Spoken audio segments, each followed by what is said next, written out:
परं प्रसन्नं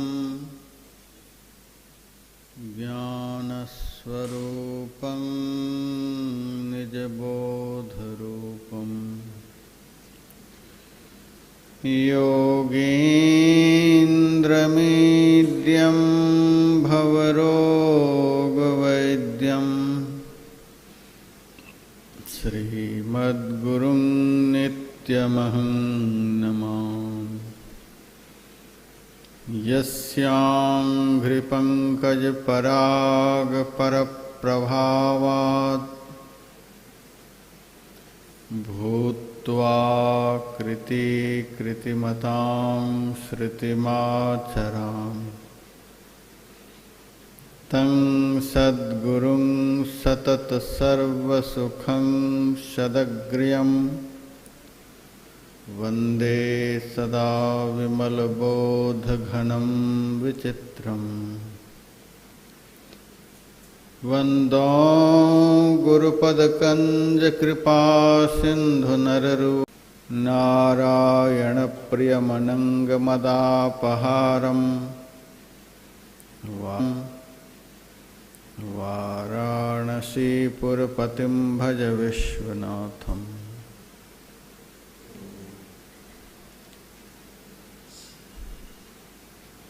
पवित्र ओंकारेश्वर क्षेत्र में आयोजित 10 दिवसीय ध्यान और सत्संग शिविर में भाग लिए हुए सत्संग प्रेमी सज्जन वृंद, माताओं तथा बहनों,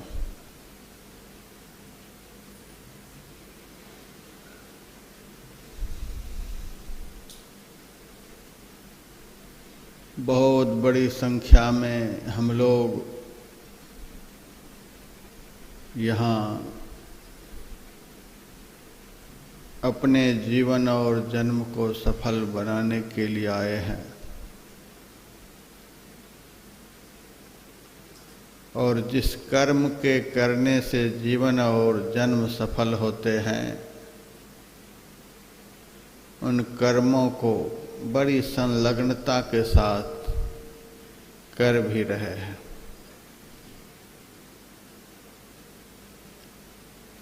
लेकिन यह कर्म एक ही जन्म में पूर्ण हो जाने वाला नहीं है।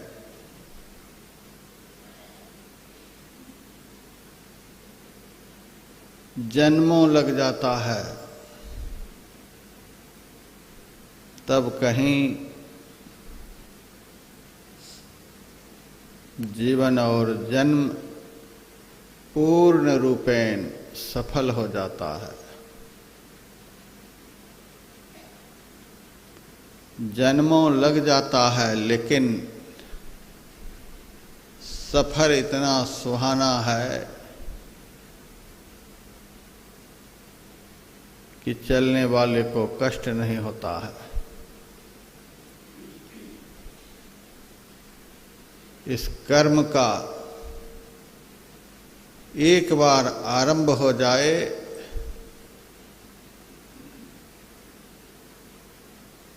तो यह बीच में बंद नहीं होता है। यह कर्म ऐसा है कि कर्ता को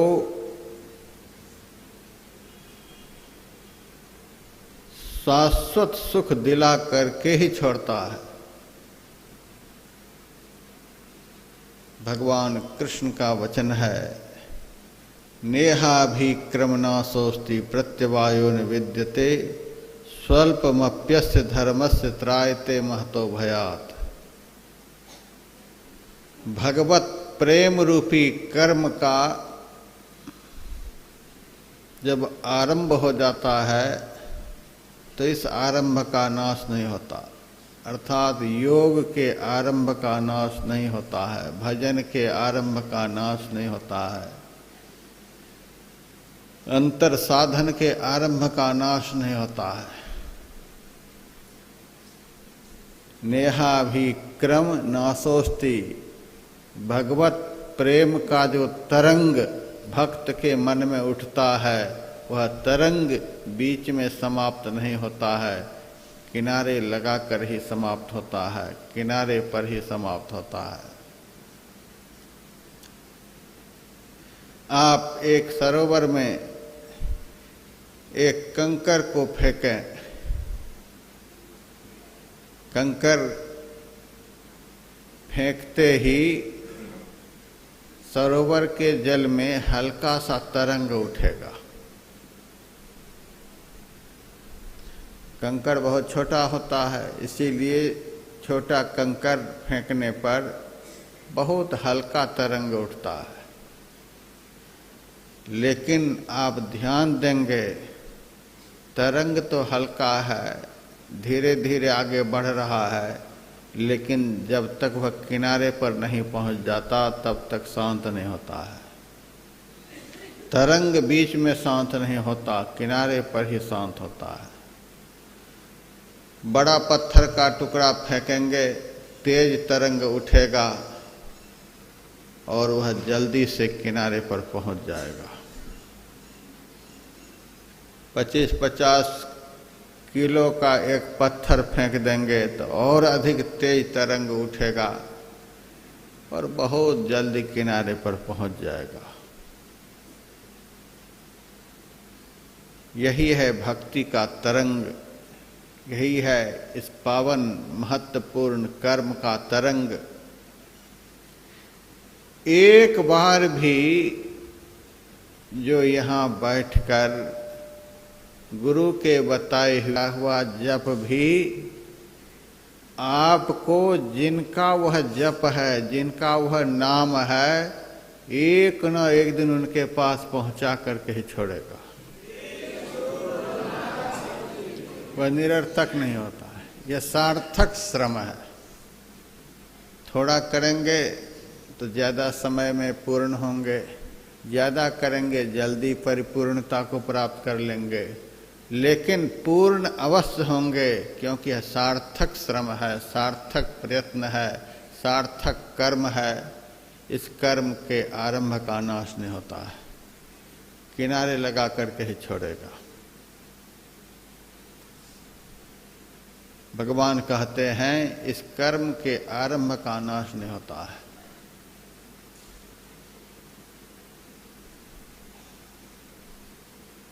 एक माई सुबह सुबह मेरे पास कहने के लिए गई कि 3 बजे से आज हम जप शुरू किए हैं और अब तक मेरे से चलता ही रहा। लगभग 4 घंटे तक उनसे लगातार मंत्र का जप हुआ। इस प्रकार से यदि जप करने की लगन लग जाए तो बहुत जल्दी किनारे पर पहुंच जाएंगे। दिन रात जप छूटे नहीं तो किनारा तो बहुत जल्दी दिख जाएगा। मानव जीवन का किनारा क्या है? परमात्म दर्शन। बहुत जल्दी किनारे पर पहुंच जाएंगे। इस क्रम का कभी नाश नहीं होता है। बहुत लोग घर बनाते हैं, घर बनाते बनाते बीच में ही कोई व्यवधान उपस्थित हो जाता है, घर आधा अधूरा रह जाता है, पूरा नहीं हो पाता है। पढ़ते पढ़ते ही कोई ऐसा जीवन में व्यतिक्रम हो जाता है कि पढ़ नहीं पाता, बीच में ही पढ़ाई छूट जाती है। संसार का जितना भी कर्म है उस कर्म का कभी अंत नहीं होता है। कब छूटेगा पता नहीं, कब छूटेगा पता नहीं। और जैसे ही एक दिन शरीर छूटेगा वैसे ही किया हुआ सब कर्म भी छूट जाएगा। लेकिन भजन रूपी जो सत्कर्म है वह इतना महत्वपूर्ण और सार्थक है कि शरीर छूट जाता है लेकिन इस पवित्रतम कर्म का संस्कार जीव के साथ में जाता है और आगे जो शरीर मिलता है इस शरीर से भी बढ़िया सुविधानुसार भजन करने लायक शरीर प्राप्त होता है। पवित्र कुल, पवित्र घर, श्रीमान कुल, श्रीमान का घर, योगी का कुल, योगी का घर उसे प्राप्त होता है। और यह संस्कार, यह कर्म का संस्कार उत्तरोत्तर बढ़ता हुआ और उस अभ्यासी को, उस कर्ता को परिपूर्ण करके ही छोड़ता है। ऐसा यह सार्थक परिश्रम है। हम लोग आए हैं सार्थक परिश्रम करने के लिए। हाँ, एक बात मैं कभी कभी कहना चाहता हूँ,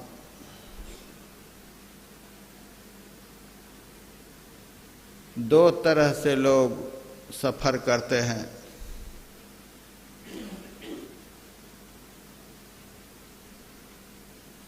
एक तरह तो वह है कि हम ट्रेन में हैं, प्लेन में हैं, कार में हैं, नींद आ गई, सो गए। आप तो सो गए लेकिन गाड़ी चल रही है, आपको पता नहीं चलेगा कि हम कहाँ से कहाँ तक पहुँचे। गाड़ी चल रही है, आप चल रहे हैं, आंखें जब खुलेंगी तो आपको ऐसा लगेगा कि हम यहाँ आ गए। चलने वाले को सफर का पता नहीं होता है कि हम चल रहे हैं, क्योंकि वह नींद में है, सोया हुआ है, पता नहीं चल रहा है, लेकिन गाड़ी चल रही है। और एक सफ़र ऐसा होता है कि आदमी जगा हुआ है, आंखें खुली हुई हैं, वो देखते हुए चले जा रहे हैं कि यहाँ से यहाँ पहुँचे, इस स्टेशन से उस स्टेशन पर गए, देखते जा रहे हैं, सारे दृश्य का अवलोकन करते चले जा रहे हैं, सब पता भी चलता जा रहा है। इस प्रकार से दो तरह के सफर होते हैं, एक जगे हुए में, एक सोए हुए में। ऐसे ही दो तरह से साधना में हमारी गति होती है। एक गति का हमें अनुभव नहीं होता है कि हम कहाँ से कहाँ तक पहुँचे, और एक गति का साधक को अनुभव भी होता है कि हम यहाँ से यहाँ तक पहुँचे।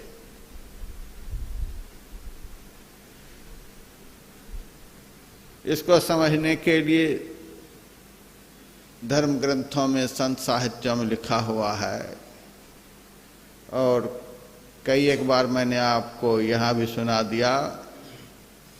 यह शरीर देखने में 3.5 हाथ का लगता है, लेकिन अंदर से इस शरीर का विभाग बना हुआ है। आज्ञा चक्र से नीचे का भाग पिंड कहलाता है, और आज्ञा चक्र से ऊपर का भाग ब्रह्मांड कहलाता है। वह आज्ञा नामक चक्र दोनों आँखों के ठीक मध्य में होता है। तो आज्ञा चक्र से नीचे की जो साधना है, उस साधना में साधक को यह पता नहीं चलता है कि हम कहाँ से कहाँ तक पहुँचे।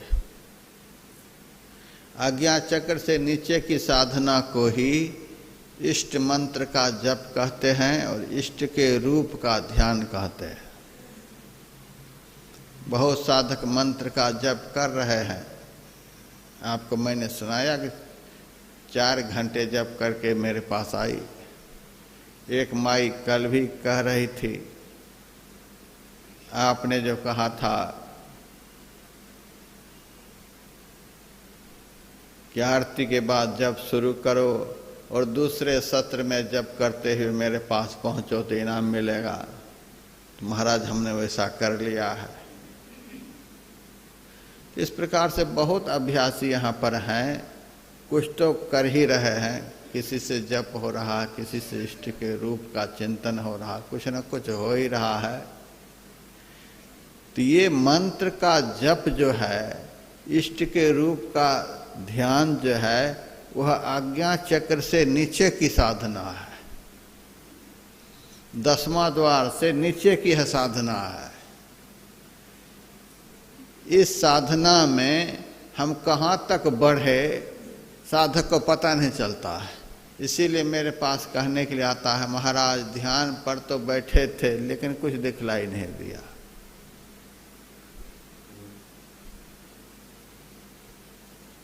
बहुत देर तक बैठे रहे, कुछ मालूम नहीं हुआ। जाप किया लेकिन उससे अंदर में कुछ अनुभव नहीं हुआ।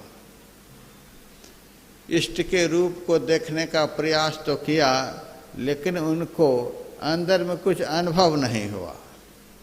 किया लेकिन अनुभव नहीं हुआ, क्योंकि आज्ञा चक्र से नीचे की स्थिति में उनका अभ्यास चल रहा है।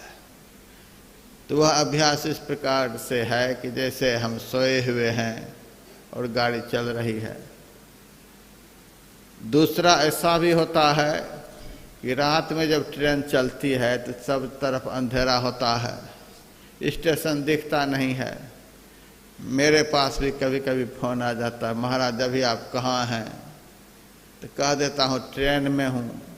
तो ट्रेन में कहाँ हैं? अरे ट्रेन तो चल रही है लेकिन स्टेशन नहीं दिख रहा है, चारों तरफ अंधेरा है।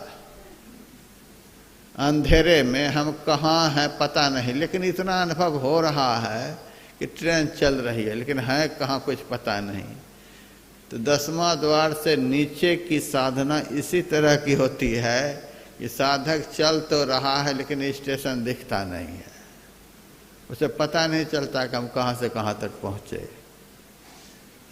आज्ञा चक्र से नीचे जो साधना होती है उस साधना में अभ्यासी को पता नहीं चलता है कि हमारी कहाँ तक गति हुई। हम जो इतनी देर तक ध्यान लगाए, हम इतनी देर तक जो जप किए, इससे हम कुछ आगे भी बढ़े कि नहीं बढ़े, यह संदेहात्मक साधना होती है। जब आज्ञा चक्र को अभ्यासी पार कर जाता है, 10वां द्वार को अभ्यासी पार कर जाता है, सुषुम्ना में अभ्यासी प्रवेश कर जाता है, तब उसकी आंखें खुल जाती है। वहाँ पर दिव्य दृष्टि उसे प्राप्त हो जाती है, क्योंकि आज्ञा चक्र में ध्यान लगाने के लिए इड़ा पिंगला नामक जो दृष्टि की 2 धाराएं हैं आपस में मिल जाती हैं। इन दोनों धाराओं के मिलने से अंतर ज्योति प्राप्त होती है। अंतर ज्योति के प्राप्त होने पर आगे आगे हम कहाँ कहाँ जा रहे हैं उनको सब दिखता चला जाता है। आज्ञा चक्र से आगे बढ़े हुए अभ्यासी को आगे आगे के मंडलों का पता चलता जाता है, आगे आगे के दर्जातों का पता चलता जाता है। हम क्या देख रहे हैं, क्या पा रहे हैं, क्या सब हो रहा है, कहाँ तक पहुँचा, सब कुछ उसे दिखता चला जाता है। और आज्ञा चक्र से नीचे जब तक हैं तब तक उसको पता नहीं चलता है। लेकिन मैं विश्वास दिलाता हूँ, आपसे जब चल रहा है तो आप चल रहे हैं, इतना विश्वास रखिए। एक बार भी जब किसी से हो गया तो वे साधन पथ पर चल चुके हैं। 2 बार जब किए तो 2 कदम आगे बढ़ गए। जहां हमारा लक्ष्य है उस लक्ष्य की ओर हम जा रहे हैं। 2 बार मंत्र का जप हुआ तो 2 कदम आगे बढ़ गए, कुछ तो दूरी कम हुई। तो आप निर्भ्रांत होकर के जाप करते रहें, चाहे आपको कुछ दिखे चाहे नहीं दिखे। इतना विश्वास रखिए कि हम चल रहे हैं, जाप चल रहा है तो हम चल रहे हैं। गुरु महाराज के रूप को देखने का प्रयास चल रहा है तो हम चल रहे हैं। दोनों आँखों के मध्य की तरफ दृष्टि को एकाग्र करने का प्रयास हम कर रहे हैं तो हम चल रहे हैं। मानस जाप हमसे हो रहा है, मानस ध्यान हमसे हो रहा है, नहीं भी हो रहा है तो भी प्रयास कर रहे हैं तो हम चल रहे हैं। एक ही बार में प्रकाश का दर्शन नहीं हो जाता है। इस तरह से दर्शन नहीं होने पर भी जिनका प्रयास चलता रहता है वही अभ्यासी एक दिन आज्ञा चक्र में पहुंचता है तो उनकी आंखें खुल जाती और तब उसे पता चलता है कि इतने दिनों से जो हम अंधेरे में चलते आ रहे थे, उसी के फलस्वरूप आज हम यहाँ पहुँचे हैं।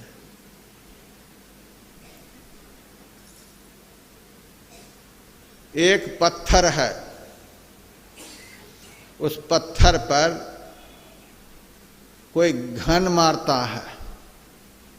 एक बार के घन मारने पर यदि वह पत्थर टूट नहीं जाता है, यह नहीं समझना चाहिए कि यह टूटेगा ही नहीं। दोबारा प्रहार करता है, तीसरी बार प्रहार करता है, चौथी बार प्रहार करता है। प्रहार करते करते करते चिन्ह बन जाता है और धीरे धीरे वो पत्थर टूट भी जाता है। हम जहाँ रहते हैं उस जगह को प्लेन करने में हमें बहुत पत्थर मिले। पहले तो ऊपर में छोटा छोटा दिखता था, जब उनको खोद करके हम निकालना चाहते थे तो धीरे धीरे अंदर की तरफ बढ़ता चला जाता था। 20-20 क्विंटल का पत्थर, 25-25 क्विंटल का पत्थर दिखता था। लेकिन घन मारते मारते उसको तोड़ करके निकाल करके बाहर करके ही छोड़े। और ऐसे 50 पत्थर को हमने बाहर किया। कभी आप लोग आइएगा तो देखिएगा कितना पत्थर तोड़ा गया है। एक ही जगह पर बारंबार प्रहार करते करते। अब जगह को बदलते रहेंगे तब नहीं होगा। एक बार यहाँ घन मारे तो दूसरी बार वहाँ घन मारे, तीसरी बार वहाँ घन मारे। यदि आप जगह को बदलते रहेंगे तब जल्दी नहीं टूटेगा। एक ही जगह पर बारंबार प्रहार करते रहेंगे, कितना भी कठोर पत्थर क्यों न हो वह टूट जाता है।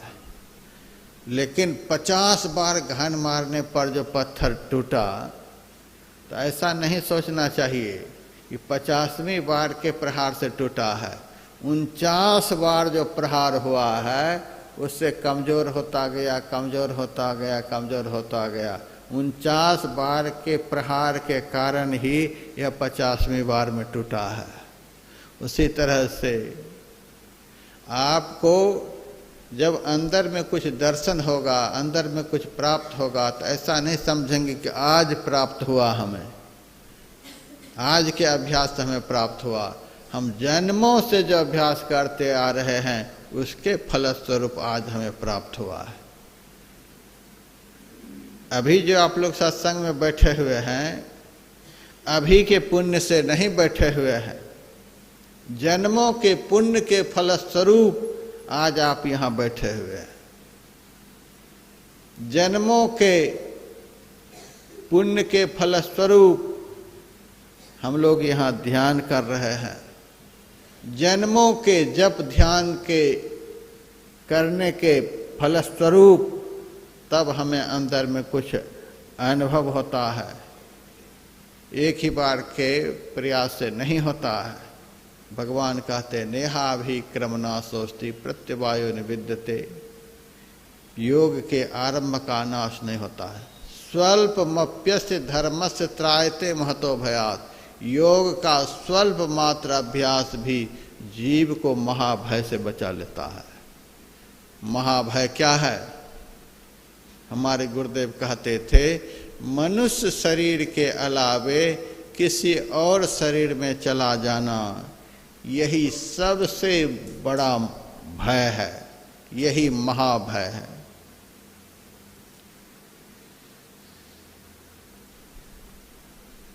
व्यापार में नुकसान हो गया, यह बहुत बड़ा नुकसान नहीं है।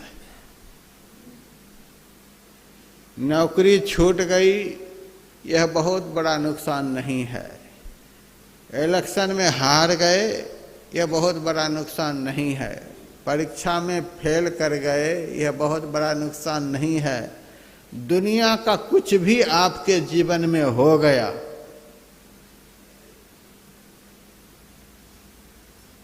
यह बहुत बड़ा नुकसान नहीं है। सबसे बड़ा नुकसान यह है बिना भजन किए ही मनुष्य जीवन यदि हाथ से निकल गया तो यह सबसे बड़ा नुकसान है। इससे बड़ा नुकसान कुछ भी नहीं। अपने को बड़ा भारी नुकसान से बचाने के लिए यहाँ आए हैं। जितने सत्संगी भाई बहन यहाँ आए हैं अपने को बड़ा भारी नुकसान से बचाने के लिए आए हैं, क्योंकि भगवान का वचन है स्वल्पमप्यस्य धर्मस्य त्रायते महतो भयात्। योग का स्वल्प मात्र अभ्यास भी जीव को महाभय से बचा लेता है। मंत्र का जो जप करते हैं, मंत्र का जप क्या है? वह मंत्र योग है। मंत्र में मन को लगाना यह मंत्र योग है। सत्संग में मन को लगाना यह बुद्धि योग है। गुरु के रूप के ध्यान में मन को लगाना यह मानस योग है। दृष्टि की दोनों धाराओं को आज्ञा चक्र में मिलाना यह ज्योति योग है, यह दृष्टि योग है। नाद में अपनी सूरत को लगाना यह नाद योग है, और आत्मा को परमात्मा में मिला देना यह आत्म योग है। योग के बहुत अंग हैं, योग के बहुत प्रकार हैं। भगवान कहते हैं यदि कोई मंत्र का जप भी कर रहा है तो वह एक योग है। यदि कोई सत्संग वचन ही सुन रहा है तो यह भी एक प्रकार का योग है, और इस योग के आरंभ का नाश नहीं होता है। आपने यह काम शुरू कर दिया, 10 दिन आपसे जप नहीं भी होगा तो इसका मतलब यह नहीं कि आपका पतन हो जाएगा, आपका सर्वनाश हो जाएगा। 10 दिन के बाद भी, 10 जन्म के बाद भी अभी का किया हुआ मंत्र का जप आपके भजन को चालू करके ही छोड़ेगा। यह सार्थक श्रम है। हम लोग यहाँ भूसा कूटने के लिए नहीं आए हैं, सार्थक श्रम करने के लिए आए हैं। इस परिश्रम का आज फल मिले, कल फल मिले, 1000 जन्म में फल मिले, फल मिलकर रहेगा। यह आम का पेड़ नहीं है कुछ दिनों में सूख जाएगा अथवा नहीं जमेगा। फल लगेगा तो फल में कीड़े लग जाएंगे, वह सड़ जाएगा। ऐसा यह काम नहीं है। पेड़ बढ़िया लगेगा, फल भी बढ़िया लगेगा, स्वाद भी बढ़िया मिलेगा, तृप्ति भी मिलेगी। ये बिल्कुल सार्थक श्रम है। हम लोगों को संत भगवंत के वचनों पर पूर्ण विश्वास है। नेहा भी क्रम न सोचती, स्वल्पमप्यस्य धर्मस्त्रायते महतो भया। महाभय से आपको बचा लेगा। मनुष्य शरीर के अलावे किसी और शरीर में चला जाना महाभय है, महादुख है। महादुख से बचाने वाला यह कर्म है।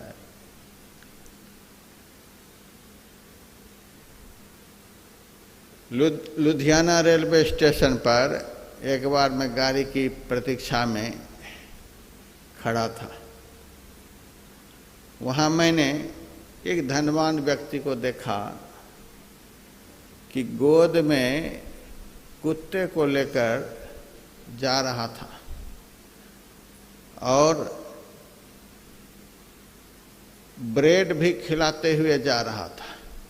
गोद में बैठकर बड़े भाग मानुष तन पावा कि गोद में कुत्ता तन पावा ब्रेड खाते हुए जा रहा था।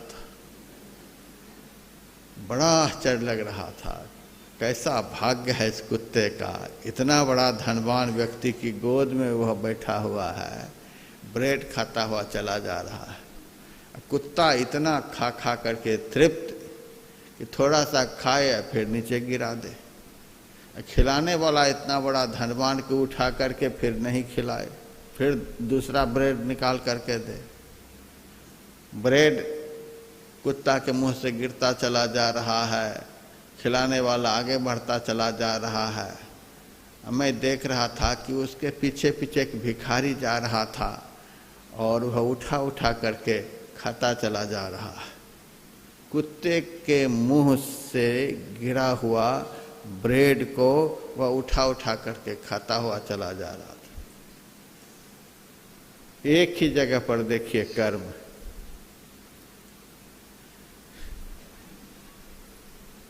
मैंने उस भिखारी से कहा,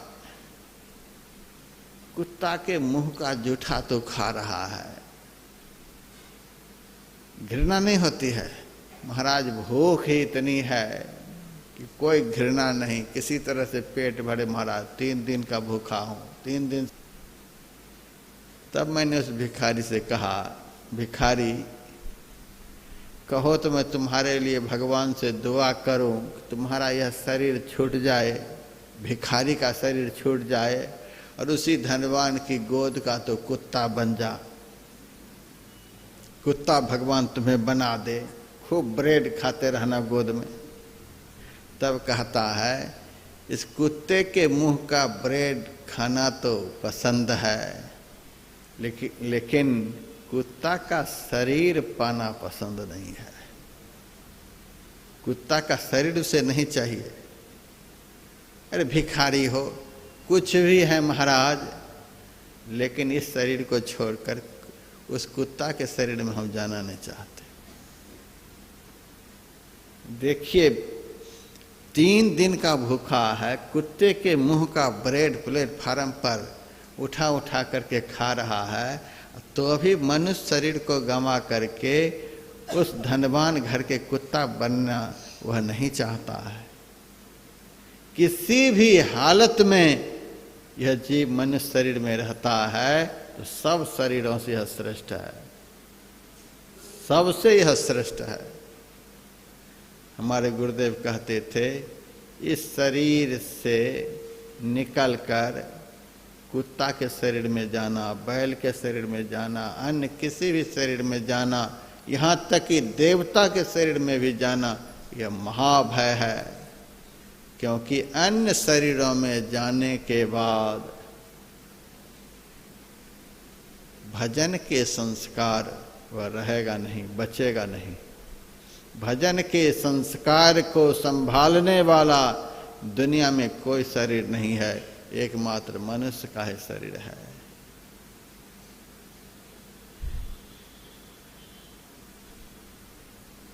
परम संत बाबा देवी साहब कहते थे, बहुत दान करोगे तो आगे का जन्म हाथी का मिलेगा। उस दान का फल बहुत खाओगे, 1-1 क्विंटल खा जाओगे एक बार में। बहुत यज्ञ करोगे तो किसी राजे महाराजे के घर में कुत्ता बन करके खूब आनंद भोगोगे। बहुत सोना का दान करोगे तो राजा के घर का जो हाथी होता है, उस हाथी के गले में भी सोना का सिकड़ होता है, उसका सुख भोगोगे।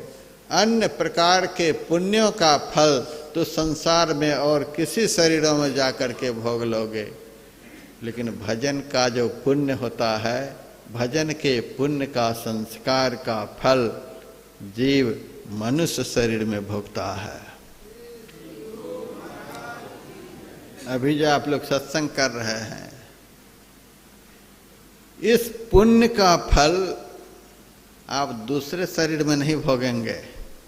यह ऐसा पुण्य है, ऐसा यह सार्थक परिश्रम है, जैसे तैसे भी आप सत्संग के समय में सत्संग स्थल पर हाजिर रहिए, जैसे तैसे भी मति गति को लगाकर सत्संग वचन को सुनते रहिए, स्तुति प्रार्थना में भाग लेते रहिए। यह संस्कार आपको दूसरे शरीर में नहीं जाने देगा, पुनः आपको मनुष्य का शरीर मिलेगा।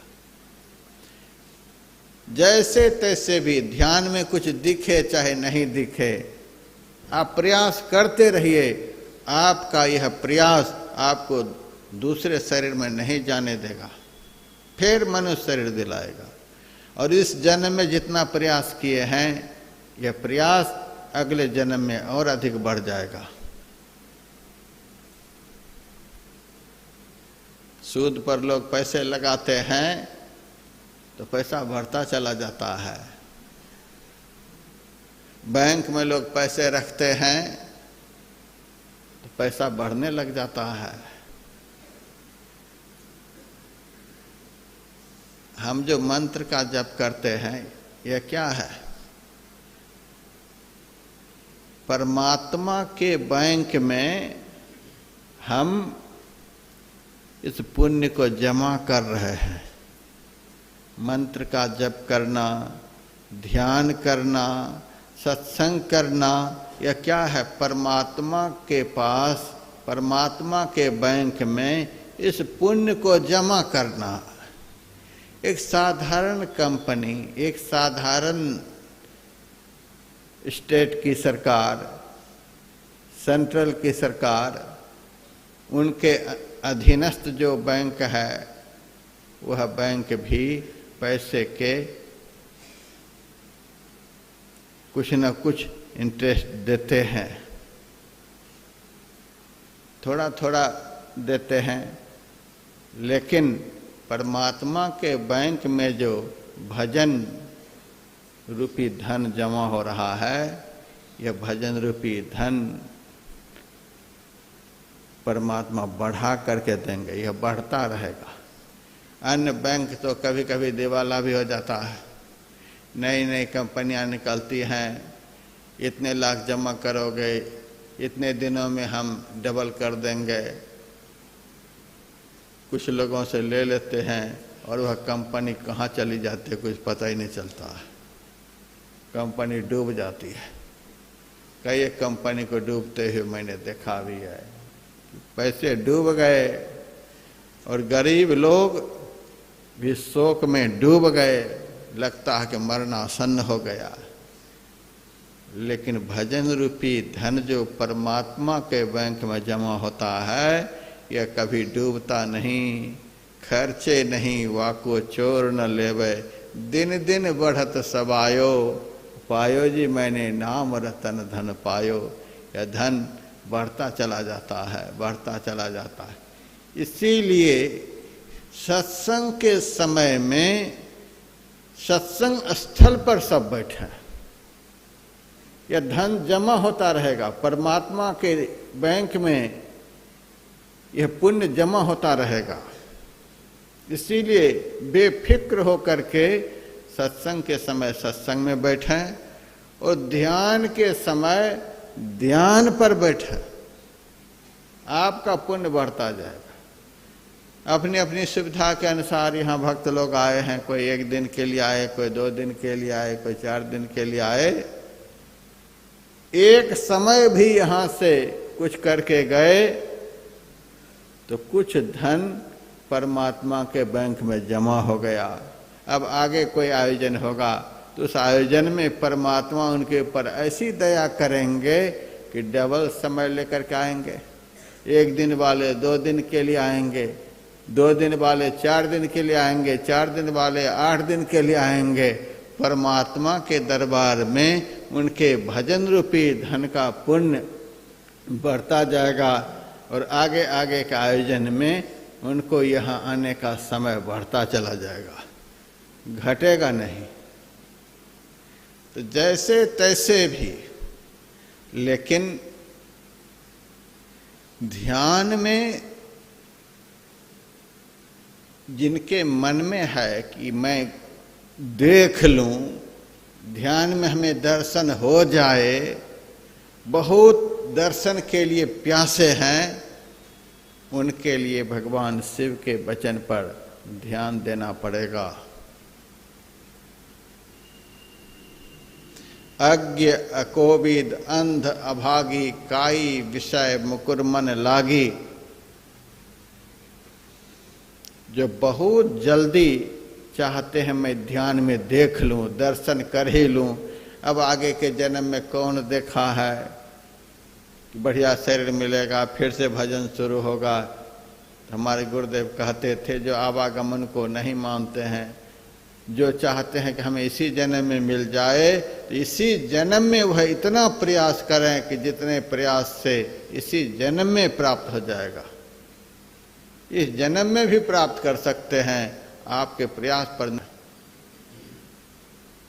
एक धर्म प्रेमी ने मेरे से कहा, महाराज हरिद्वार रेलवे स्टेशन से आपका आश्रम कितनी दूरी पर है? मैंने कहा 7 किलोमीटर है। वहाँ जाने में कितना समय लगेगा स्टेशन से? मैंने कहा किस सवारी से जाओगे पहले यह बताओ।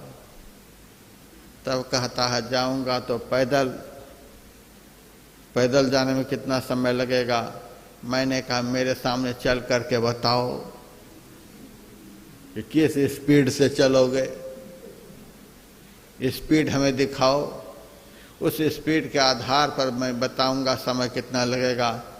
और यह भी मेरे सामने शर्त करना पड़ेगा कि इसी स्पीड में हम चलते रहेंगे, बीच में किसी पेड़ के नीचे बैठ नहीं जाएंगे, चाल कम नहीं करेंगे, एक ही जैसी स्पीड रखेंगे, तब मैं समय बताऊंगा। तो स्पीड के आधार पर ही समय निर्धारित होता है। स्पीड नहीं बताएंगे तो समय निर्धारित हम नहीं कर पाएंगे। उसी तरह से हमें ध्यान में कब तक दर्शन होगा, कब तक दर्शन होगा, वह ध्यान की लगन बतलाएगी, कितनी लगन से आप ध्यान कर रहे हैं। हमारे गुरुदेव कभी कभी सुनाया करते थे, एक जंगल में 3 महात्मा रहते थे। एक महात्मा अरंड वृक्ष के नीचे रहते थे, एक आम वृक्ष के नीचे, एक इमली वृक्ष के नीचे।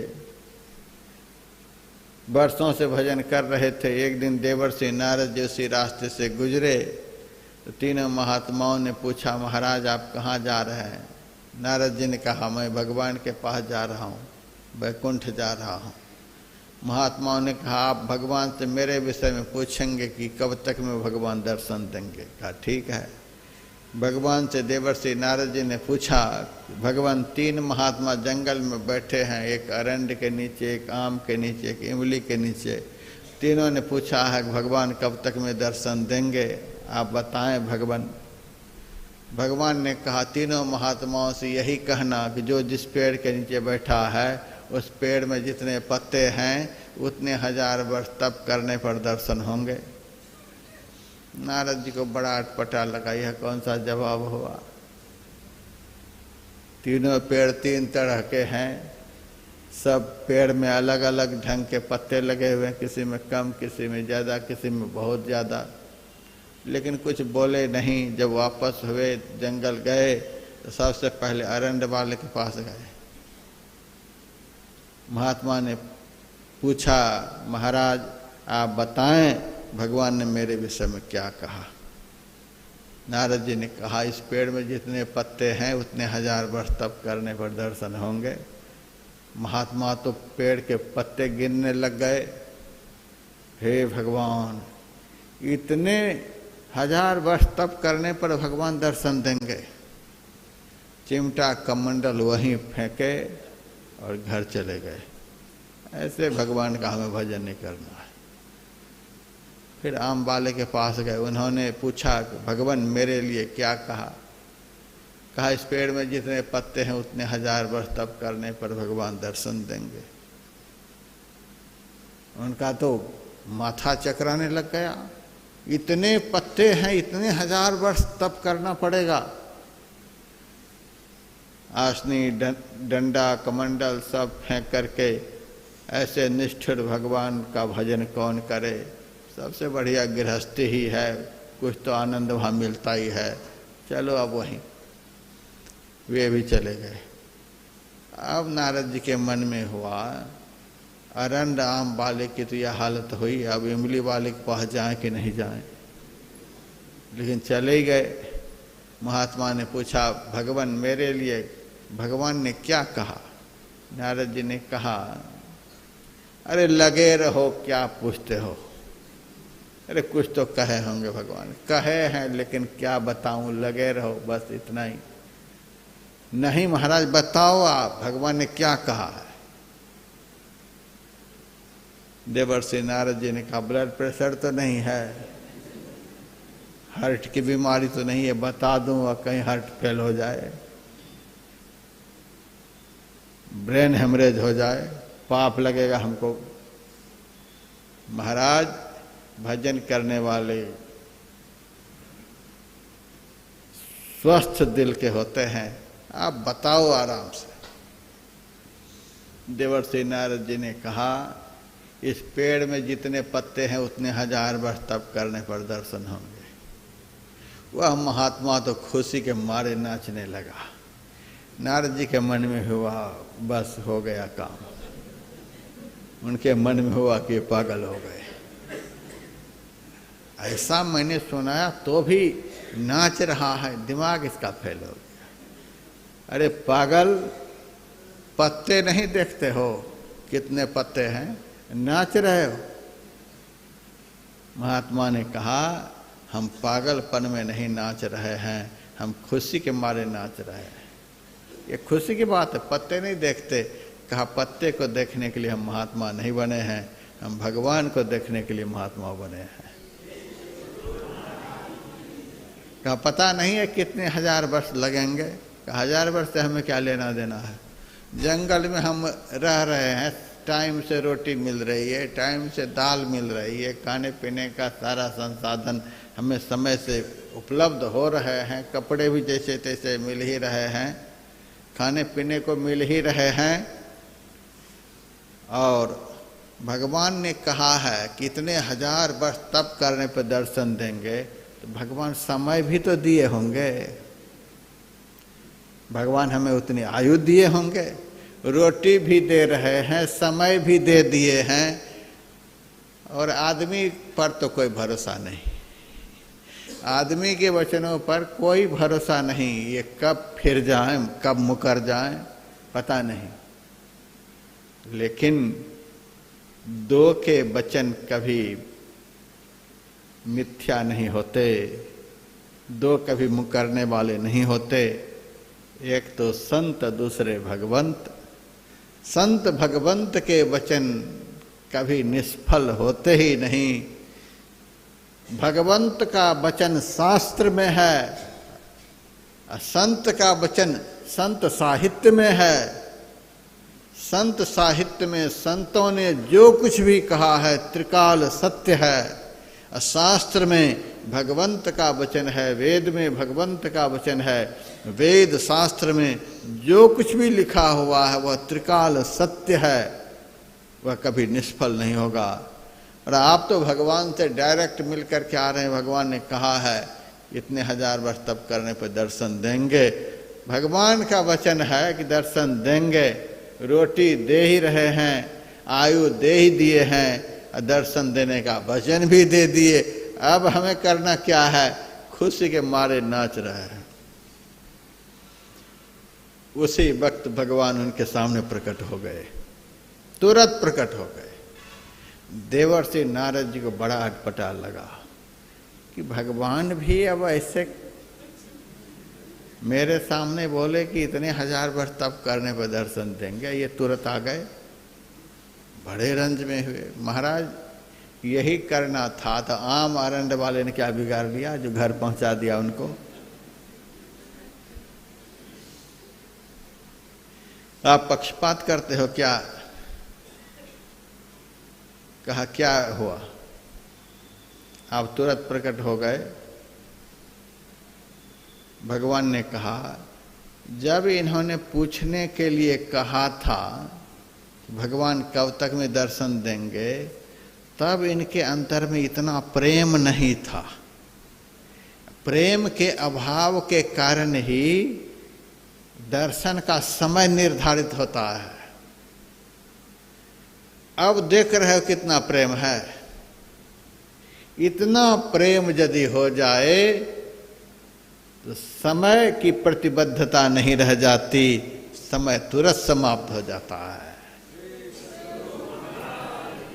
इतना प्रेम होना चाहिए, समय की प्रतिबद्धता बिल्कुल समाप्त।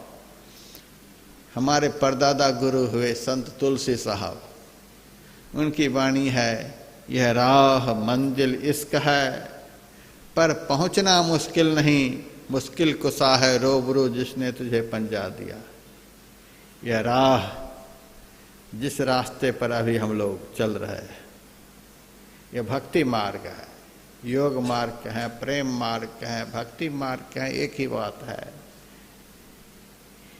जिस राह पर, जिस रास्ते पर अभी हम लोग चल रहे हैं, यह भक्ति का मार्ग है। इस मार्ग का मंजिल कहाँ है? जिस रास्ते पर अभी हम लोग चल रहे हैं, इस रास्ते का मंजिल कहाँ है? सदगुरु का दरबार कहें, चाहे परमात्मा का दरबार कहें, इस रास्ते का मंजिल परमात्मा का दरबार है, परमात्मा का धाम है। जो इस रास्ते पर चलते रहेंगे वे परमात्मा के दरबार में एक न एक दिन जरूर पहुँचेंगे। मंजिल पर पहुँचाने वाला यह रास्ता है, यह राह मंजिल इसका है। परमात्मा के दरबार में, परमात्मा के धाम में पहुँचा देने वाला यह रास्ता है। संसार में जितने भी रास्ते हैं, किसी भी रास्ते का मंजिल नहीं होता है। बिना मंजिल का रास्ता, दुनिया में लोग जो चल रहे हैं बिना मंजिल का रास्ता। आप कहेंगे हम यहाँ से घर जाएंगे, घर हमारा मंजिल नहीं होगा। नहीं है मंजिल। मंजिल उसको कहते हैं जहाँ पहुँचने के बाद फिर कहीं जाना बाकी ना रह जाए।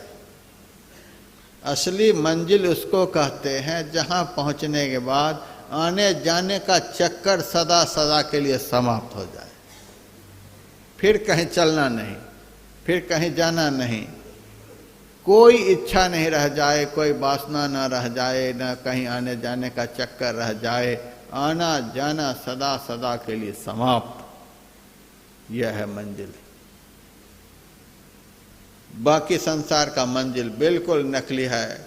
बड़े बड़े लोगों के घर में मैं जाता हूँ, वहाँ पहुँचते ही कहते महाराज बहुत दूर से चल कर के आए हो, अब आराम करो। अरे क्या आराम करेंगे? 2 दिन के बाद तो फिर चलना ही है। क्या आराम करेंगे? महाराज आपकी इच्छा नहीं जाने की है तो यहीं रहो। अच्छा, तुमको पता है कि यह महात्मा 2 दिन से ज़्यादा रहने वाला है नहीं, इसीलिए इतना आग्रह हो रहा है। यदि यह महात्मा झोला रख दिया बढ़िया से तो फिर मन में यह होगा ये निकल ही जाते तो बढ़िया है। संसार के लोगों की बात पर कोई भरोसा नहीं, कब तक ये निभाएंगे? दुनिया के संबंधी संबंध को निभा नहीं सकते। असली संबंधी ही असली संबंध को निभाते हैं।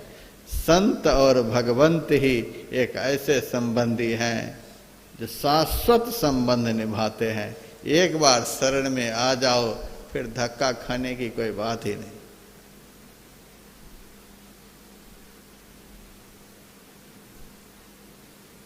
यह ऐसा रास्ता है कि मंजिल पर पहुंचा करके ही छोड़ेगा। बाकी संसार का रास्ता बिना मंजिल का। कहीं जाओ, जिनका जहाँ जहाँ घर है, यहाँ से चलेंगे जाएंगे वहाँ, लेकिन उस घर में कितने दिनों तक रहेंगे? 2 दिन रहेंगे, 4 दिन रहेंगे, फिर वहाँ से कहीं काम के लिए जाना पड़ेगा, फिर वहाँ से कहीं काम के लिए जाना पड़ेगा। एक न एक दिन तो शरीर छोड़ करके जाना ही पड़ेगा। बस खेला खत्म हो गया।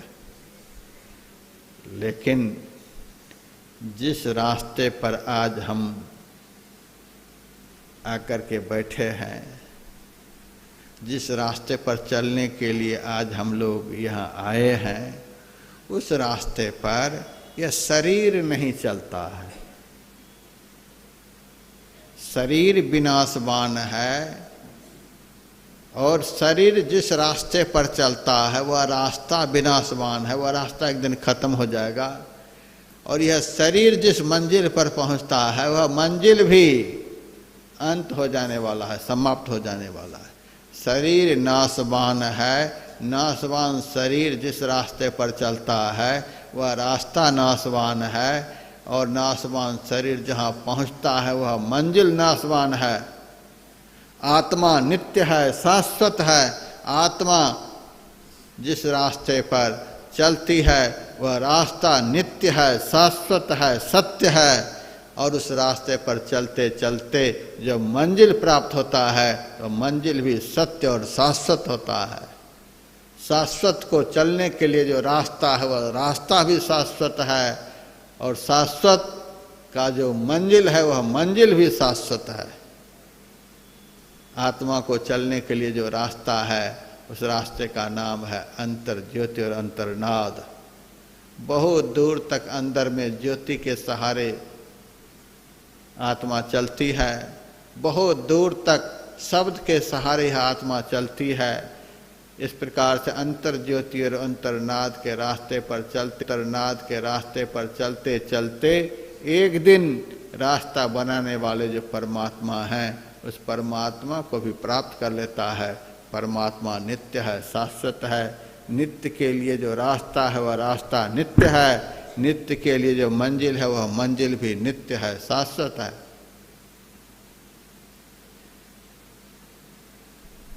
तुलसी साहब कहती है राह मंजिल इश्क है।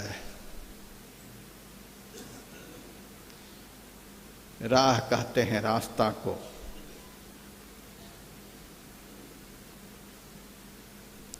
गुरुदेव कहते थे रास्ते के दो छोर होते हैं, एक छोर चलने वाले के साथ होता है और दूसरा छोर मंजिल होता है। जितने भी रास्ते होते हैं उस रास्ते के दो छोर होते हैं, एक छोर यात्री के साथ होता है। जो भी इस कार्यक्रम के बाद अपने अपने घर को जाएंगे, कहाँ से जाएंगे? जो जहाँ है वहीं से जाएंगे। अभी आरती के बाद जलपान के लिए आप लोग जाएंगे, कहाँ से जाएंगे? अपने अपने कमरे के लिए जाएंगे, कहाँ से जाएंगे? जो जहाँ बैठे हैं वहीं से जाएंगे, जहाँ बैठे हैं वहीं से उठेंगे, फिर धीरे धीरे चलेंगे। तो रास्ता का पहला छोर आपके साथ है, आप जैसे चलते हैं रास्ता शुरू हो जाता है। दूसरा छोर मंजिल होता है, जहाँ जाना है। दूसरा छोर मंजिल, पहला छोर यात्री के साथ होता है।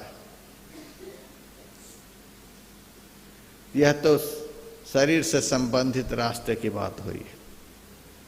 अंदर का जो रास्ता है, जिस रास्ते पर हम चलेंगे, हम शरीर नहीं, शरीर में रहने वाले हैं। हमारा नाम जीव है, हमारा नाम चेतन है, हमारा नाम आत्मा है। इस आत्मा का जो अंदर में रास्ता है उस रास्ते का आरंभ कहाँ से है? हमारे से ही आरंभ है। हम जहाँ हैं वहीं से रास्ता का आरंभ है। हम इस शरीर में कहाँ रहते हैं? 3.5 हाथ का शरीर है, 3.5 हाथ के शरीर में हम कहाँ रहते हैं? 3.5 हाथ के शरीर में जागृत अवस्था में हम दोनों आँखों के मध्य में रहते हैं। नेत्रस्थं जागृतम विद्यात्। जागृत अवस्था में जीव का निवास आज्ञा चक्र में होता है। जब स्वप्न में चले जाते हैं तब जीव का निवास कंठ में होता है। जब सुषुप्ति में चले जाते हैं तब जीव का निवास हृदय में होता है।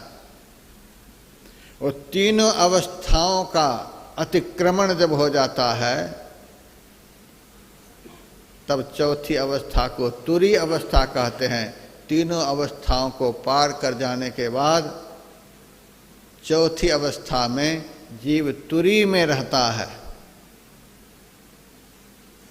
अभी हम लोग जगे हुए हैं, अभी हमारा निवास दोनों आँखों के मध्य में है। नेत्रस्थं जागृतम विद्यात्। यहीं से रास्ता का आरंभ है, दोनों आँखों के मध्य से रास्ता का आरंभ है। मानस जप की क्रिया जो हम लोग करते हैं, बहुत साधक यही कर रहे हैं, मानस जप कर रहे हैं, मंत्र का जप कर रहे हैं। यह मंत्र का जप कौन सी साधना है? यह साधना जो है उस रास्ते की तरफ ले जाने वाली साधना है। मंत्र जप उस रास्ते की तरफ, उस रास्ते की ओर ले जाने वाली साधना है। मंत्र का जप कर रहे हैं तो जहाँ से रास्ता का आरंभ है उस रास्ते की तरफ हम गति कर रहे हैं। इष्ट के रूप का जो हम ध्यान करते हैं, यह ध्यान क्या है? उस रास्ते का आरंभ जहाँ से है उस तरफ हम चल रहे हैं। रास्ते पर अभी नहीं हैं, उस तरफ चल रहे हैं जहाँ से रास्ता का आरंभ होता है। इष्ट के मुखारविंद का ध्यान क्या है? उस रास्ते की तरफ हम द्रुत गति से चल रहे हैं। मानस जप शिथिलता से चलने वाली साधना है। इष्ट के रूप का जो ध्यान है उससे तेज गति से चलने वाली साधना है। इष्ट के मुखारविंद का जो ध्यान है उससे भी अधिक तेज गति से चलने वाली साधना है। और दृष्टि योग की जो साधना है, सुषुम्ना का जो ध्यान है, यह अति द्रुत गति से अंतर मार्ग पर चलाने वाली साधना है। तो जप के द्वारा हम उस दिशा में चल रहे हैं जिस दिशा से रास्ता का आरंभ हुआ है, लेकिन चल रहे हैं, इसके बिना हम वहाँ पहुँच भी नहीं पाएंगे। इष्ट रूप के ध्यान के द्वारा हम उस दिशा की ओर चल रहे हैं जहाँ से रास्ता का आरंभ है। हम धीरे धीरे उस ओर बढ़ रहे हैं। और दृष्टि योग में निपुण हो जाने के बाद, दृष्टि की दोनों धाराओं के मिल जाने के बाद जो अंदर में प्रकाश का पहला चिन्ह दिखलाई देता है, दृष्टि की दोनों धाराओं के मिलने पर प्रकाश का पहला चिन्ह जो अंदर में दिखलाई देता है, उसी पहला प्रकाशमय चिन्ह का नाम बिंदु है। उसी पहला प्रकाशमय चिन्ह का नाम आज्ञा चक्र है। उसी पहला प्रकाशमय चिन्ह का नाम सुषुम्ना है। वही पहला प्रकाशमय चिन्ह का नाम 10वां द्वार है। वहीं से अंदर का रास्ता का आरंभ हुआ है।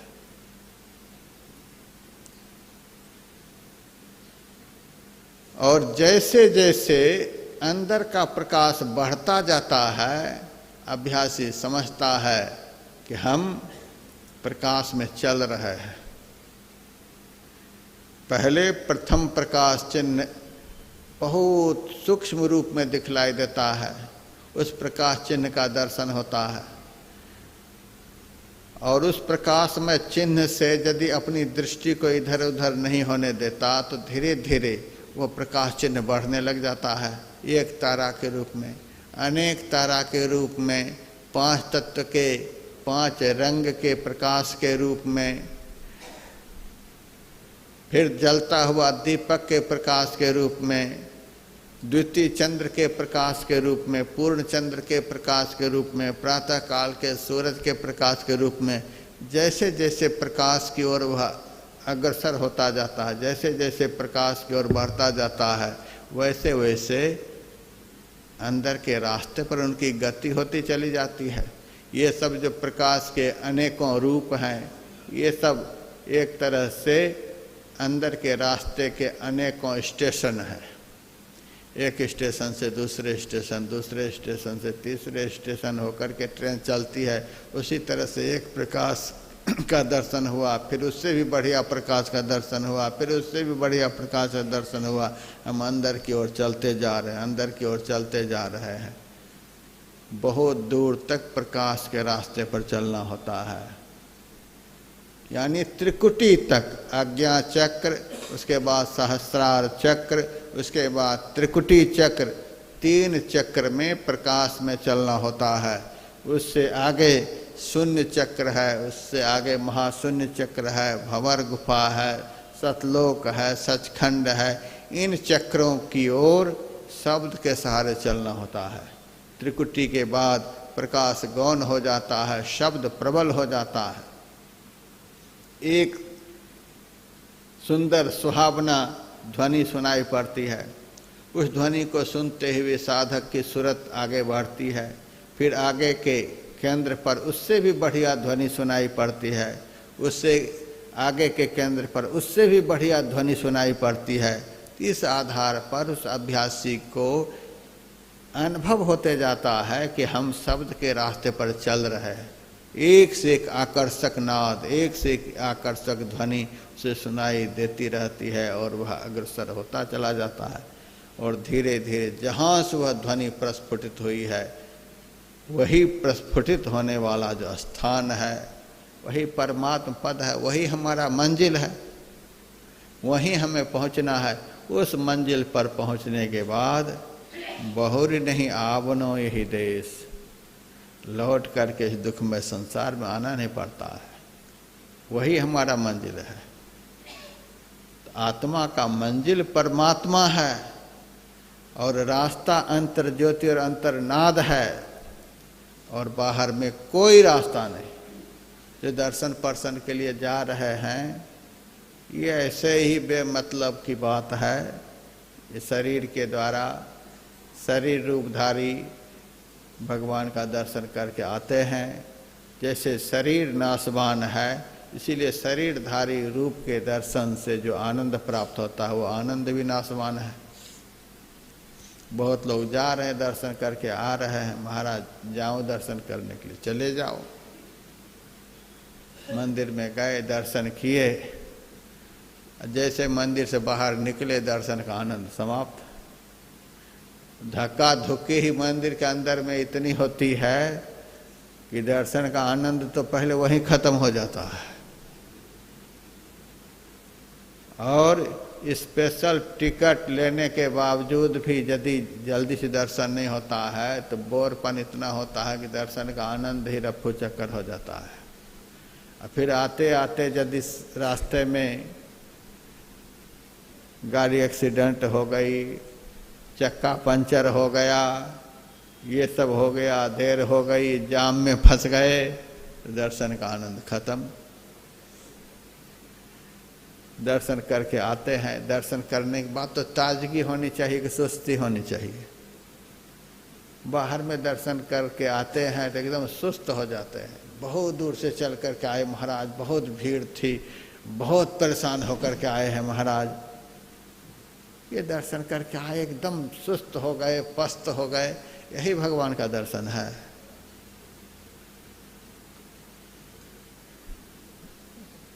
मैं गया हुआ था सत्संग करने के लिए अमरनाथ, भक्त लोग बुलाए थे।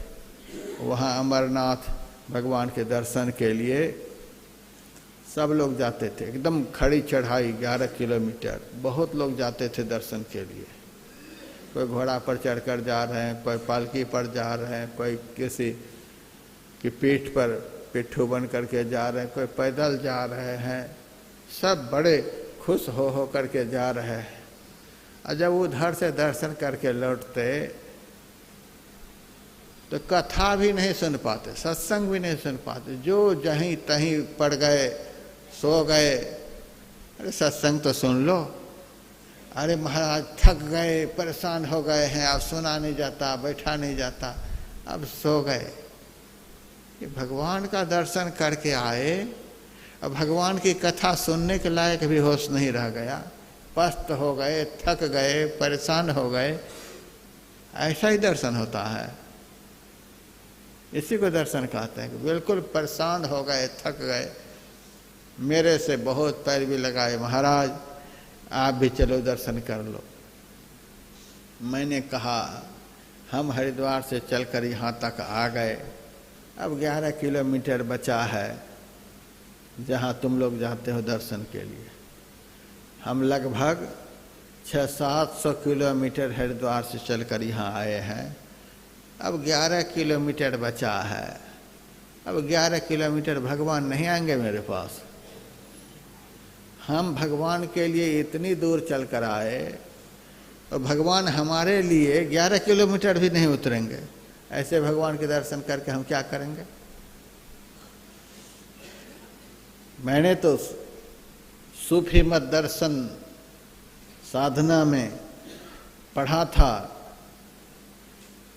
जो शख्स खुदा का दीदार करने के लिए एक कदम आगे बढ़ाता है, तो खुदा उस शख्स को दिल से लगाने के लिए 100 कदम आगे बढ़ाते हैं।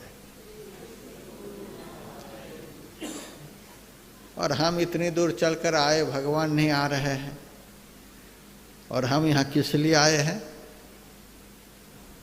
अयोध्या में भगवान श्री राम का जब राज्याभिषेक हो रहा था,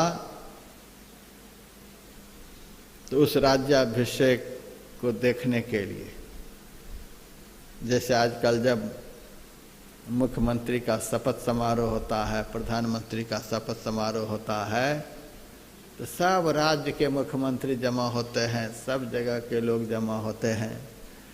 उसी तरह से जब भगवान श्री राम का अयोध्या में राज्याभिषेक हो रहा था, तो सारी सृष्टि के देवी देवता वहाँ आए हुए थे, सब राज्याभिषेक देखने के लिए आए हुए थे। और उस राज्याभिषेक को देखने के लिए भगवान शिव शंकर भी कैलाश से पहुँचे हुए थे। राज्याभिषेक हुआ, प्रथम तिलक वशिष्ठ मुनि कीन्हा, पुनि सब विप्रन आयस दीन्हा। राज्याभिषेक हुआ, राज तिलक हो गया। उसके बाद भगवान श्री राम राज्याभिषेक के लिए जितने देखने के लिए आए थे, सबको पुरस्कार बांटने लगे। कुबेर को कुछ दिया, वरुण को कुछ दिया, इंद्र को कुछ दिया, सब देवता को पुरस्कार देने लगे। पुरस्कार देते देते जब भगवान शिव की बारी आई, भगवान शिव को जब पुरस्कार देने लगे, तो शिव जी हाथ जोड़ लिए, कहा आप जो हमें दे रहे हो, हम यह सब लेकर के क्या करेंगे? हम तो खप्पड़ धाड़ी श्मशान में घूमने वाले देवता हैं, हम यह पुरस्कार लेकर के क्या करेंगे? तो महाराज हम बांट रहे हैं और आप आए हैं, तो आपको भी तो लेना ही पड़ेगा। क्या देना चाहते हैं तो मैं जो चाहता हूं वह दो हमें। तो आप क्या चाहते हैं? तब भगवान श्री राम से शंकर जी ने कहा था, बार बार बर मांगऊं, हरसि देहु श्री रंग, पद सरोज अन पायनी, भगति सदा सत्संग। कान खोल करके यहाँ जितने हॉल में बैठे हैं, जितने बाहर बैठे हैं, सुनिए इस बात को। ओंकारेश्वर में कौन भगवान है? शंकर भगवान ही तो हैं। भगवान शंकर के है तो ज्योतिर्लिंग है। भगवान शंकर भगवान श्री राम से कह रहे हैं कि बार बार वर मांगो। शिव जी के मन में हुआ, ऐसा वरदान मैं मांगने के लिए जा रहा हूँ जो वरदान बहुत दुर्लभ है, एक बार के मांगने पर भगवान देंगे कि नहीं देंगे, इसीलिए बारंबार आग्रह करके मांग रहे हैं। मैं बारंबार आपसे मांग रहा हूँ, क्या आप प्रसन्नता पूर्वक मुझे दीजिए। पद सरोज अनपायनी, भगति सदा सत्संग। आपके चरणों में अनपायनी भक्ति प्रदान कराने वाला जो सत्संग है वह दीजिए। आपके चरणों में अनपायनी भक्ति दिलाने वाला जो सत्संग है वह सत्संग मुझे दीजिए। अर्थात सत्संग की भीख मांग रहे, मुझे सत्संग दीजिए, मुझे सत्संग दीजिए। भगवान शंकर जी भगवान श्री राम से सत्संग के लिए भीख मांग रहे हैं। आज यहाँ सत्संग हो रहा है। आप बताइए यहाँ शंकर जी होंगे कि नहीं होंगे? सत्संग से भगवान शिव को इतना प्रेम कि उन्होंने और कुछ नहीं मांगकर सत्संग की मांग किए। यहाँ सत्संग हो रहा है तो यहाँ शिव जी होंगे कि नहीं होंगे? भगवान शिव का ही वचन मैंने आपको सुनाया, यहाँ शिव जी होंगे कि नहीं होंगे? जब सत्संग से उनको इतना प्रेम है और यहाँ सत्संग हो रहा है, 3-3 बार सत्संग प्रतिदिन हो रहा है, ऐसी जगह पर तो भगवान शिव जी जरूर होंगे। और ऐसी जगह पर रहने वाले सत्संग को छोड़कर शिव जी का दर्शन करने के लिए जाएंगे तो वहाँ शिव जी मिलेंगे? शिव जी तो यहाँ बैठे हुए हैं सत्संग में, और सत्संग छोड़ करके वहाँ गए तो वहाँ शिव जी मिलेंगे? शिव जी तो यहाँ हैं। मान लिया जाए सत्संग के समय आप यहाँ नहीं हैं, वहाँ गए तो भगवान शिव जी सब जगह हैं तो वहाँ भी होंगे। वहाँ होंगे तो वहाँ जाने पर शिव जी उतना खुश होंगे। भगवान शिव जी यदि मनुष्य के भेष में प्रकट हो जाते तो आपको कह देते, अरे तुम कहाँ से आ रहे हो जहाँ मैं खुद जा रहा हूँ? तुम वहाँ से आ रहे हो जहाँ हम खुद जा रहे हैं। हमको सत्संग से इतना प्रेम कि हम ज्योतिर्लिंग छोड़ करके वहाँ जा रहे हैं, और तो सत्संग छोड़कर ज्योतिर्लिंग के पास आ रहे हो।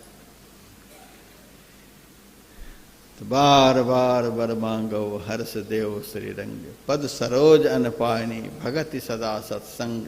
सत्संग से भगवान शिव को बड़ा प्रेम है।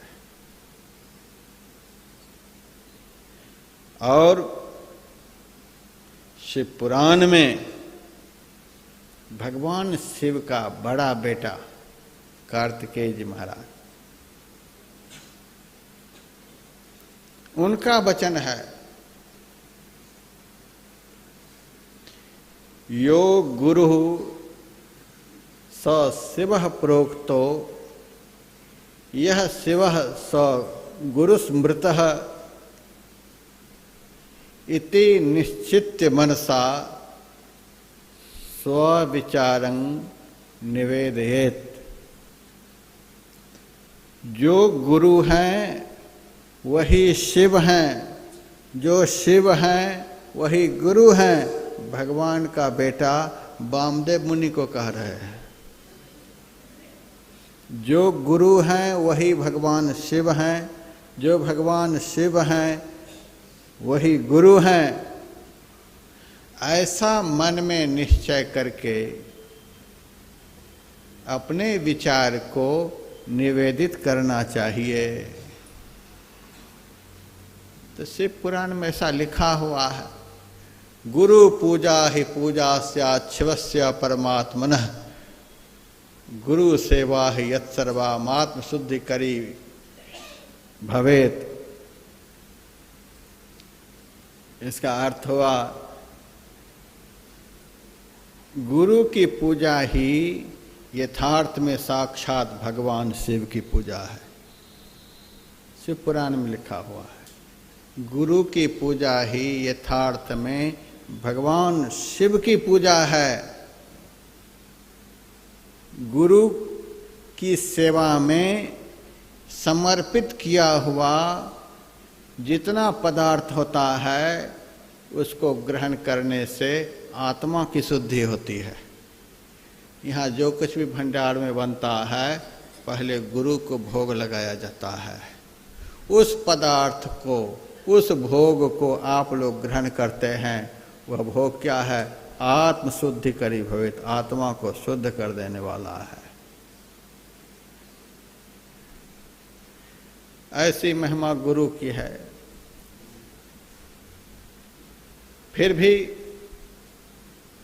मन संतोष के लिए समाज में लोग जीते हैं, वहाँ गए, भगवान का दर्शन करके नहीं आए, इसीलिए सामाजिक दोष को मिटाने के लिए भी बहुत लोग चले जाते हैं। कहेगा कैसा नास्तिक आदमी इतनी दूर गया और मंदिर में नहीं गया। ऐसे इस तरह से बहुत लोग सामाजिक दोष को मिटाने के लिए चले भी जाते हैं। अब हमको कहाँ जाना है, दोष लगे तो लगे, हम तो यहीं बैठे हुए हैं, टहलने के लिए जाते हैं, टहल करके आते हैं।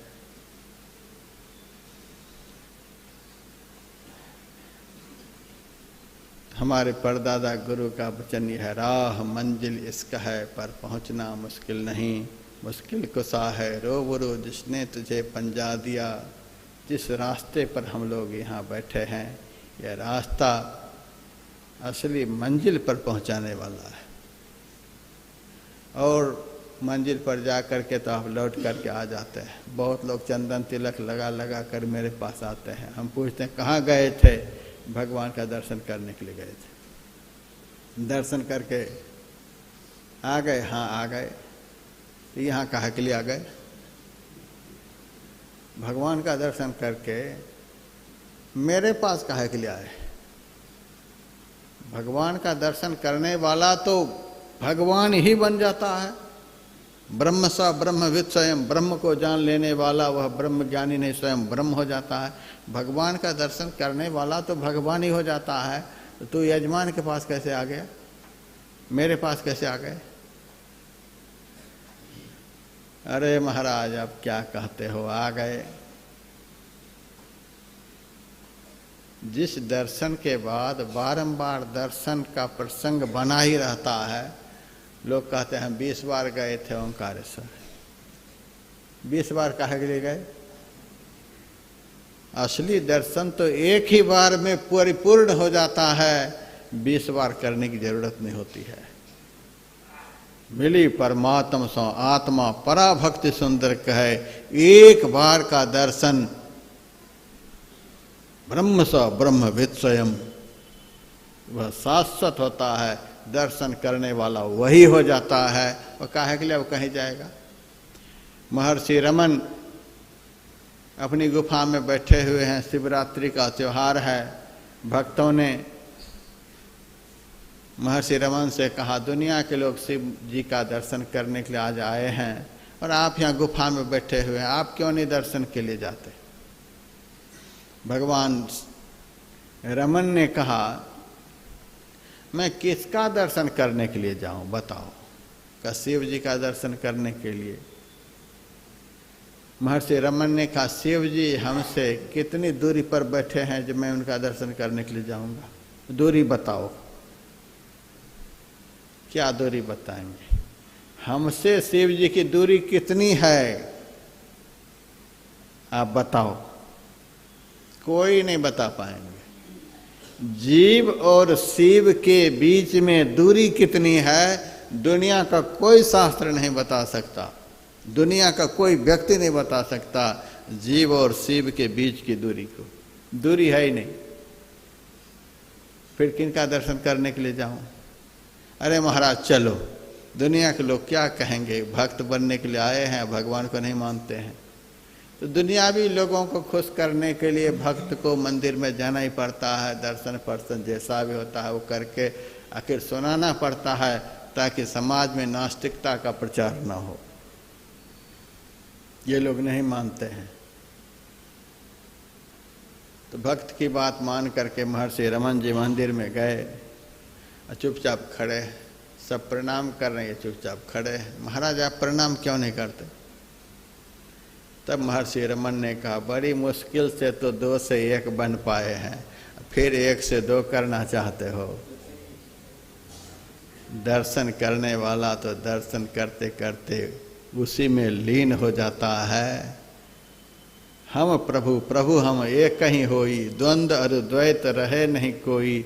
मैं ही ऐसी आरती की जाए, भव मह बहुर जन्म नहीं ली जाए। दर्शन करने वाला तो उसी में समा जाता है। कह सुखदेव चरण हो दासा, दर्शन मोहि समाऊं जी। दर्शन करते करते दर्शन करने वाला उसी में लीन होकर के वही हो जाता है। जैसे नमक की पुतली समुद्र में घुल करके समुद्रवत हो जाती है, वैसे ही आत्मा के द्वारा जो परमात्मा का दर्शन होता है, वह दर्शन होने के बाद आत्मा परमात्मा में लीन करके द्वैत भाव से सदा सदा के लिए निर्मुक्त हो जाते हैं। यह असली मंजिल। अब बाकी दुनिया में मंदिर में जाएं, धाम में जाएं, कहीं भी जाएं, आने जाने का चक्कर लगा ही रहेगा, क्योंकि असली मंजिल है नहीं। क्योंकि शरीर से चलकर गए हैं, इंद्रियों के द्वारा दर्शन किए हैं। इंद्रियां नाशवान, शरीर नाशवान, इन दोनों के द्वारा जो यात्रा दर्शन पर्शन होता है वह सब नाशवान। और जो कुछ भी दिखा वह दृश्य भी नाशवान। दृश्य शाश्वत नहीं होता है, जो इंद्रियों से दर्शित होता है। इंद्रियों से दर्शित होने वाला दृश्य जो है वह भी नाशवान, आत्मा नित्य शाश्वत, रास्ता नित्य शाश्वत, और आत्मा के द्वारा जो दर्शन पर्शन होता है वह दर्शन पर्शन भी शाश्वत। इसीलिए यहाँ पर तो शाश्वत दर्शन पर्शन की बात होती है। अब दूरी क्या है? आत्मा और परमात्मा के बीच में दूरी क्या है? तो प्रेम का अभाव,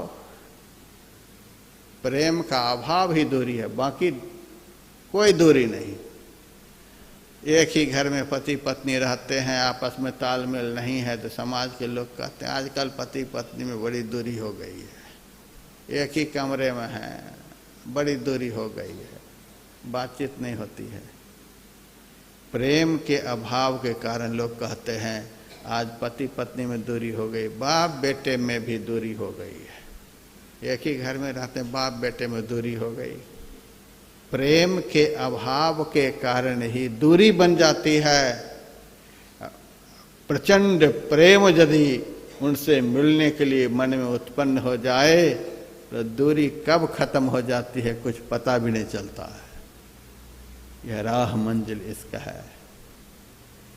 तो यदि दर्शन करना चाहते हैं, सही में दर्शन करना चाहते हैं, जिस दर्शन से दूरी खत्म हो जाती है, तो मन रूपी दर्पण को साफ करना पड़ेगा। दिल के दर्पण को साफ कर, दूर कर अभिमान को, खाक बन गुरु के चरण का, फिर जन्म नहीं पाएगा। जो भजे हरि को सदा सो परम पद पाएगा। दिल के दर्पण को साफ कर, मन रूपी दर्पण के ऊपर जो विषय की काई जमी हुई है जन्म जन्म से, उसको साफ कर, दूर कर अभिमान को, मैं भाव को मिटा दो, अहंकार भाव को मिटा दो, मैंपन को मिटा दो। खाक बन गुरु के चरण का, गुरु के चरणों की धूल बन जा। अपने अस्तित्व को मिटा दे कि मैं ये हूँ, मैं वो हूँ, वहाँ जाकर के धूल के समान बन जाओ। खाक बन गुरु के चरण का, फिर जन्म नहीं पाएगा। आवागमन का चक्र समाप्त हो जाएगा। फिर अपराह्न काल में आप लोगों को सुनाया जाएगा। अब एक भजन सुने, फिर आरती।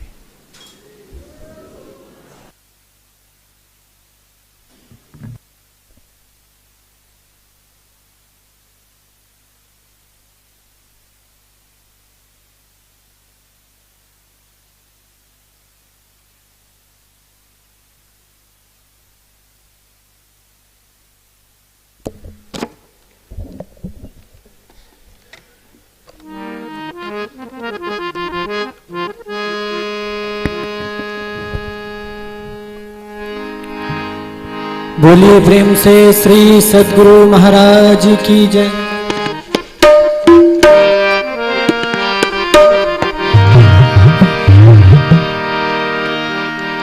श्री सद्गुरु महाराज की जय।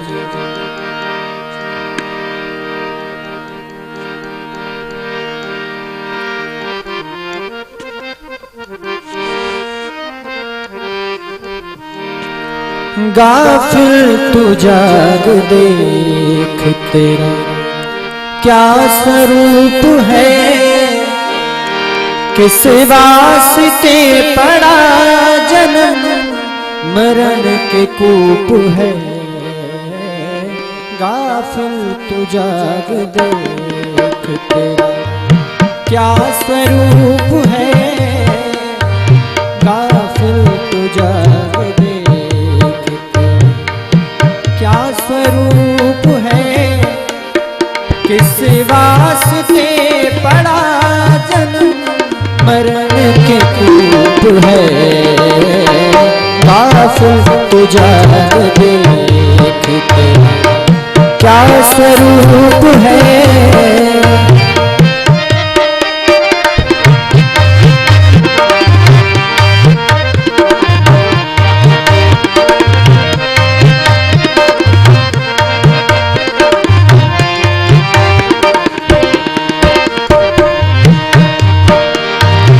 यह देह गेह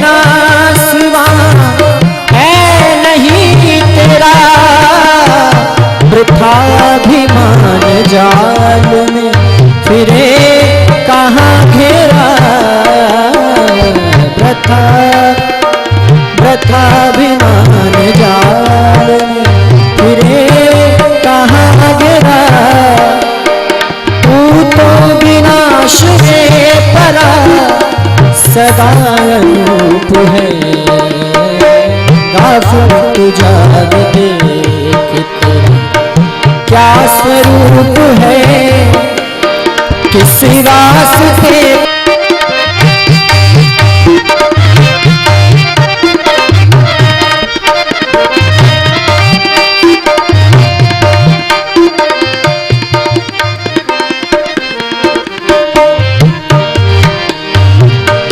भेद दृष्टि कीन जबी दीन हो गया, स्वभाव अपने से आप हीन हो गया, स्वभाव अपने से आप हीन हो गया। विचार देख एक तू, विचार देख एक तू, भूपन का भूप है, काफ तू जाग देख तेरा क्या स्वरूप है, किस वास्ते पड़ा, किस वास्ते पड़ा जन्म मरण के कूप है, काफ तू जाग देख तेरा।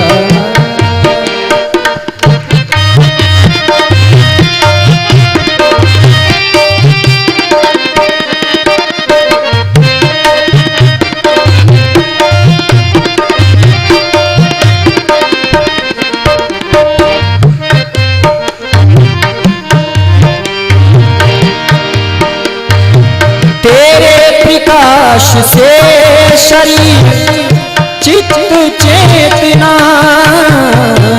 तेरे प्रकाश से शरीर चित्त चेतना,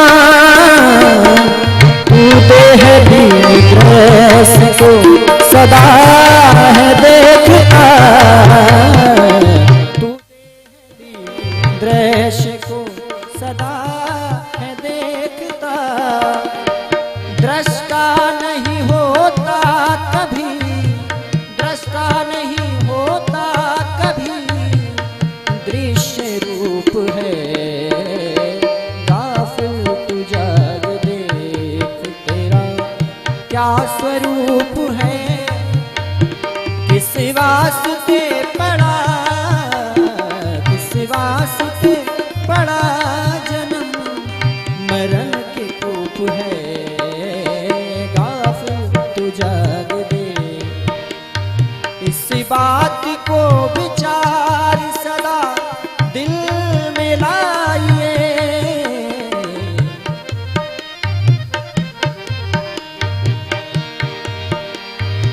इस बात को विचार सदा दिल में लाइए,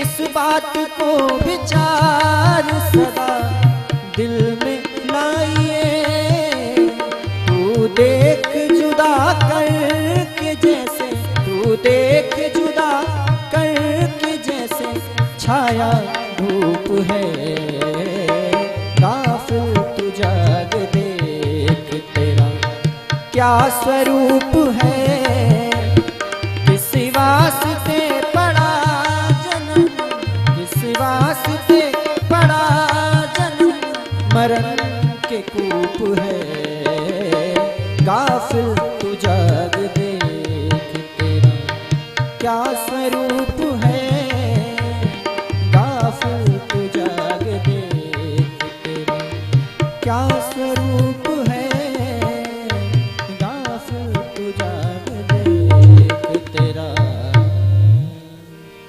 बोलिए प्रेम से श्री सद्गुरु महाराज की जय। आरती संग सतगुरु के कीजय, अंतर ज्योत होत लख लीजय, पांच तत्व तन अग्नि जराई, दीपक चास प्रकाश करी जय। गगन थाल रवि शशि फल फूला, मूल कपूर कलश धर दीजिए। अक्षत नभ तारे मुक्ताहल, पोहप माल हार गोही जय। श्वेत पान मिष्टान मिठाई, चंदन धूप दीप सब चीजे। झलक झांझ मन मीन मजीरा, मधुर मधुर धुनि मृदंग सुनी जय। सर्व सुगंध उरी चले आकाशा, मधुकर कमल केली धुनि धीजय। निर्मल ज्योत जरत घट माही, देखत दृष्टि दोष सब छीजय। अधर धार अमृत बही आवे, सतमत द्वार अमर रस भीजय। पी पी होय सुरत मतवाली, चढ़ी चढ़ी उमगी अमीर।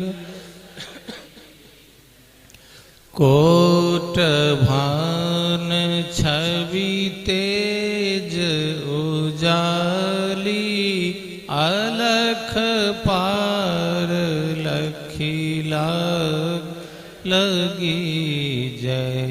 छिन छिन सूरत अधर पर राखे, गुरु प्रसाद अगम रस पीजय। दमकत करक करक गुरु धामा, उलटिया लल तुलसी तन तीजय। आरती तन मंदिर में की जय। दृष्टि युगल कर सन्मुख दीजय।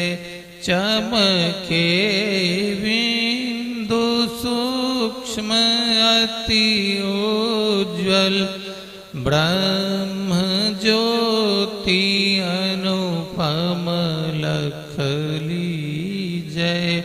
जगमग जगमग रूप ब्रह्मांडा, निरखी निरखी ज्योति तज दीजय। शब्द सूरत अभ्यास, सरल तर करी करी सार, सबद गहिलीज। ऐसी युगति काया गढ़ त्यागी, भव भ्रम भेद सकल मल छीजय।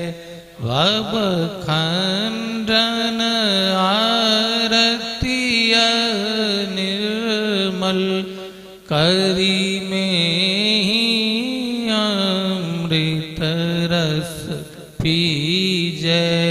आरती तन मन दीर में कीजय। दृष्टि युगल कर सन्मुख दीजय। जय। बोलिए प्रेम से श्री सद्गुरु महाराज की जय। सब संतन की जय। सत्संग महात्म्य की जय। वैदिक धर्म की जय। जय गुरु महाराज, जय गुरु महाराज, जय गुरु महाराज।